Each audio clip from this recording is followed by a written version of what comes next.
I put a finger down. If you are planning on filming a Get Ready with me, but you are so fucking tired that you actually rubbed foundation in your face, and then you realize that you wouldn't have anything to do throughout the video because you just rubbed foundation into your face, and all you wanted really was to look good in one of your videos, because usually you don't have the patience to get ready for a video, so you kind of look like shit, but you wanted to kind of make something good out of it, you know, like just for once, because quarantine is driving you fucking nuts, and now you have foundation already applied, but you're gonna carry on anyways because it's gonna save time.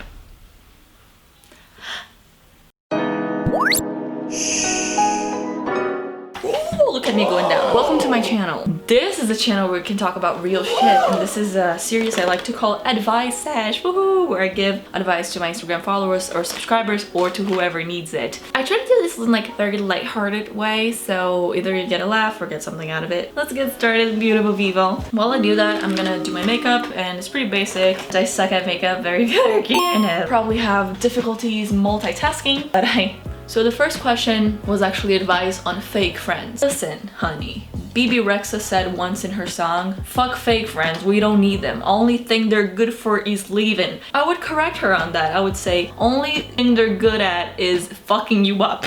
So just leave them. Leave them because, believe it or not, at the end of the day, no crappy friendship is gonna be worth you going out of your way and losing yourself and like, because of someone. If someone is making you doubt yourself, think you're going crazy, that sounds like an abusive relationship to me, honey. Just leave them. I know it's scary to like be alone, and sometimes, you know, this person is the group and stuff like that, and so if you cannot like just cut them out, I would. But if you have like a difficult time, which I understand it can be hard, just do it little by little.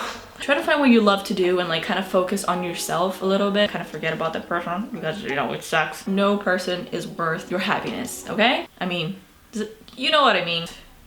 We're twins. Like, I'm so pale, but who cares? Because love, self-love, self-love. So someone asked about comparison. All I can advise you on that sense is to take a step back from social media for a little while. Like, I know you probably don't want to quit social media altogether, but just take a step back, because when you spend so much time on your phone just looking to other people's lives, you can get the feeling that you're not doing anything right with your life. And I feel like it's very known at this point, but people are fabricating so much content behind the scenes. They just don't wake up, take a picture, and they call it their brand. They're literally planning this with a whole team behind them, and then they post that story or that picture. I just gotta tell you, it's part of the process to accept it, and it's hard because, like, you know, when you really want to look a certain way or have something, like, I know it's fucking hard to be like, yeah, try to find the things on your body that you hate and like turn it special somehow. But I hated my inner thighs so bad. And then I started watching Outer Banks, and then one of the main actresses in the show, she has like, you know, normal thighs, but like they're not just super slim, and they have like, you know, normal fat. And I just looked at her and I thought she was so pretty, and she had like a little bit of inner thigh fat, which is totally fine. You know, I was like killing myself over it, and then I started to think like, she has it. It's really cool. And that's why I think it's so important for influencers to come clean about a lot of things, like, you know, beauty procedures. And our perspective just is sometimes like so altered by like, you know, society standards and all that bullshit. So it's important to keep yourself in check and be like, no, there's nothing wrong with my body. No, fuck you. So the next person asked about people talking shit, which kind of goes to the same route as the fake friends. I think you should dump them in the ass. Like, not literally, just out of your life. Because you know what? I'm telling you, if someone's talking shit about you in their lives, in their heart, there's something that's probably going on. Have you noticed that, like, you're never gonna get a call from Beyonce? Like, why do I always talk about Beyonce? Anyways, you're never gonna get a call, like, from Alexis Ren saying like, hey, I didn't like your video, you suck, you're ugly. And Zendaya, is she gonna call you in the middle of the afternoon and be like, what the fuck was this YouTube video, you slut? No, she's not. And that could count for anyone that you admire. People that are just doing well in life, don't go after other people to bring them down. It doesn't even have to be like famous people. If there's a friend that you admire, are they really harassing you about something? I'm telling you, people that are doing well in their lives, that are okay with themselves, they don't feel the need to attack other people. So I think you should really weigh it down and be like, is it worth sticking around someone that is talking shit about me? And you don't need that. You shouldn't have to put up with that. Is it better to be with yourself, surrounded by family, and you're working on yourself? Or is it better to have like a bunch of friends that actually like you can never trust and are always like stabbing you in the back? I don't know. I'd rather be around my family and just work on myself and like my projects, but I would advise that. I'm really just fooling myself at this point. Like, I'm not doing anything with my face. Like, you guys know that, right? Other people also ask me about like habits to get rid of anxiety. It's like one thing that I can definitely give advice on. This right here contains 2 answers. The first one is actually coloring. So I colored this drawing and it's so therapeutic. Like every time I'm feeling a little bit anxious, I just start like, you know. But the other thing is that this is actually my diary. It's like not a diary, like a journal. When I feel anxious or I'm feeling like insecure about something, I come in here and I write something down. 8/12/2020. Dear Diary, today I woke up not feeling very well. I thought it could be something related to my anxiety, but I just realized it had to do with my explosive diary. My friends judge me for it. Sometimes they even throw things. But I want to let you know, Diary, that one day they will understand that diary happens to us all. We all mess up our toy. Another activity I've been enjoying is comic book reading. Yay! Yay! Sabrina is actually, my cat is named after her. So that little creature over there, 3 hours later, he's named after Sabrina. Comic book reading actually has been like something really cool for me. Since I don't know how to draw, I feel like it's nice to look at pictures. Does that make sense? I don't know. I don't think so. So someone asked about abusive relationships. I had my share.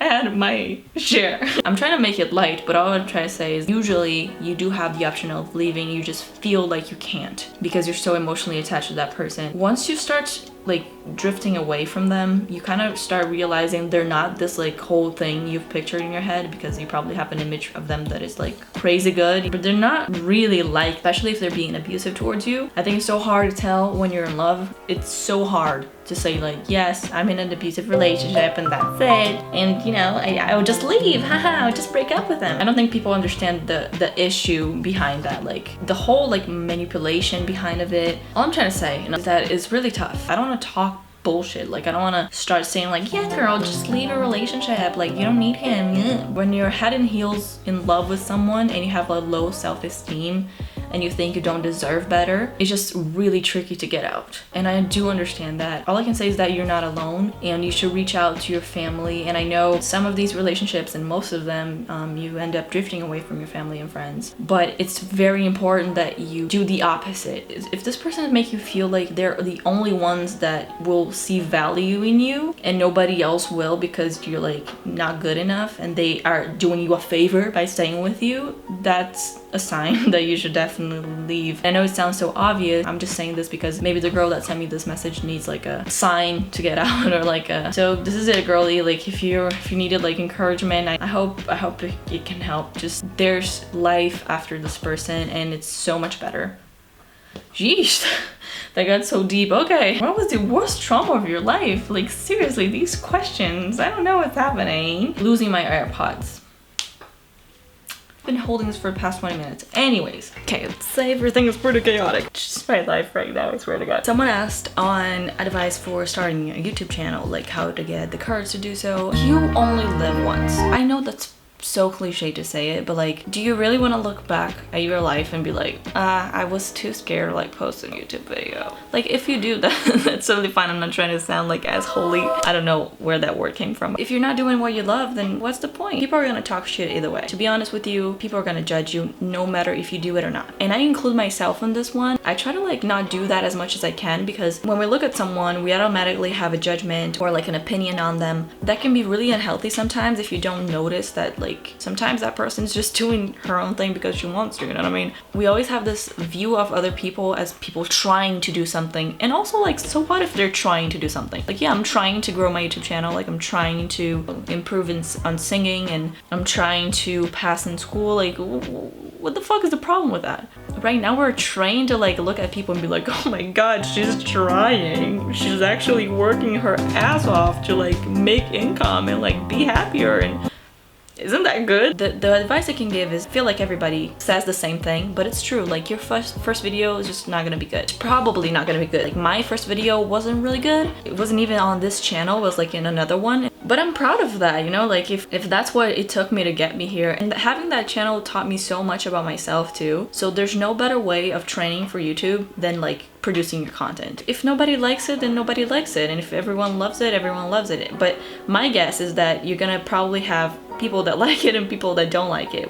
just like everything else in your life. This is the pep talk that motivates me to keep going and to have created my channel. So I don't know if that's gonna work for you, but I hope it does. The next one also relies on the YouTube category and is about motivation. I feel motivated, sweetie, honey, baby. This is a lot of work. YouTube can be a lot of work. I enjoy doing it, but it's that you have to be up for it. I'm not kidding, like it's a hustle. Staying motivated when like not a lot of people are watching your videos can be really tricky, but all I can say is that you have to think as if you're doing for yourself, because you truly should be. But obviously if you want to like make it a business, you have to study it just like any other subject in school, because this way I really like go hard for it, and at the end of the day, if it doesn't work out, at least I love doing it and I tried my best. You know what I mean? As for staying motivated, I have absolutely like no idea on how to. Like I bust my ass because I'm like, you're gonna film today no matter what. Like I treat it as a job, and I think if that's something you want to do with your life, then so should you. But I know it's hard, you know, like I know it's just not just like sitting down and being like, hi guys, what's up? Just don't overwork yourself. Like if you can post one time a week, then post one time a week. Set goals that right now you can handle. If I was posting every single day, I would go going nuts and insane. But hey, it might work out for you. But as far as motivation goes, when you're trying to reach a goal, you have to do it without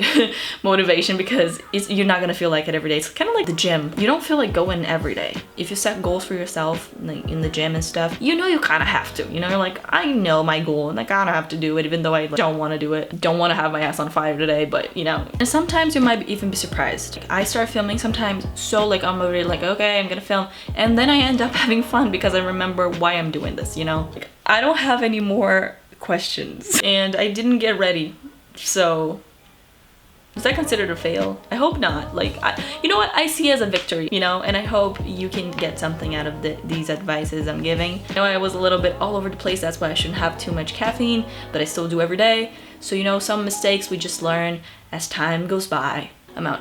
But subscribe, you know, like maybe like stick around to watch the other episodes of this series. And my neighbors do that at 3 a.m. also every single day. I don't know if you know how amazing that is. I'm not complaining. I'm just like venting as we're friends. Like I hope we can grow this relationship. You just sometimes you get a little bit overworked. You get overworked, especially with school. School is something that really takes my breath away in many ways. I love school, but at the same time, like sometimes I hate it a little bit because you're just old. It's assignments and teachers are going nuts. And I hope I helped. I hope nobody thinks I'm drunk, holy fuck. You probably will, it's okay. I swear I'm not. Oh, this is the final look, by the way. Exactly how I started. That type of shit.